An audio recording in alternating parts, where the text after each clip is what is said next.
Talking about bull markets here on Wall Street Confidential, and here with me, Jim Cramer, who actually, I was at Penn State, Jim, in the crowd cheering you on when you had Mad Monday a couple of weeks ago there, and you had on the CEO of U.S. Steel, a phenomenal story.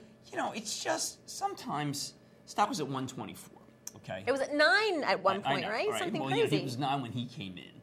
But, it's not, there's not a lot of shares of U.S. Steel. There's been a series of buybacks over time, and it's shrunk, and now it's expanding, but the stock was at 124, and he basically, if you listen to him, raised numbers on my show, which is unusual because that's, of course, a very appropriate method of distribution. I know that the politicians, the SEC would like it all be on the web, and so he couched it enough that you had to read between the lines. But one of the things that has struck me as being so counterintuitive is people keep thinking, well, hold it, going into a recession, how can you like steel? And Surma correctly said, listen, it's worldwide demand. It's not a U.S. depiction. There are some commercial construction projects that matter, and there's some tubing that matters, although that tends not to be U.S. Steel.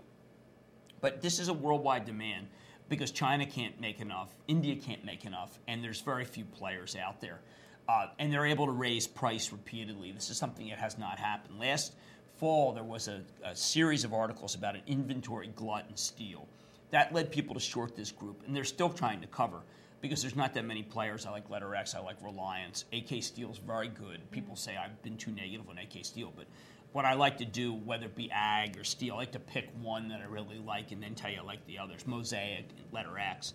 But steel's not going away, and those who are betting that it will are missing a major point, which is, again, I keep pointing this out, the supply side. They just can't make the stuff. So what happens is when there is no inventory, they raise price. And when they raise price, they beat the quarter. Right. And really, what are the alternatives to steel? I mean, it's really not much. Plus, everything that goes into steel is in short supply. Iron, and that's Cleveland-Cliffs, CLF, a stock I've liked since the 70s, it's now doubled. Coal, coking coal, that's Fording. I have not liked Fording, but I have liked Arch, and I like BTU, and they're going higher. All right. Thank you so much, Jim Cramer, on steel. Only on Wall Street Confidential. Don't go away.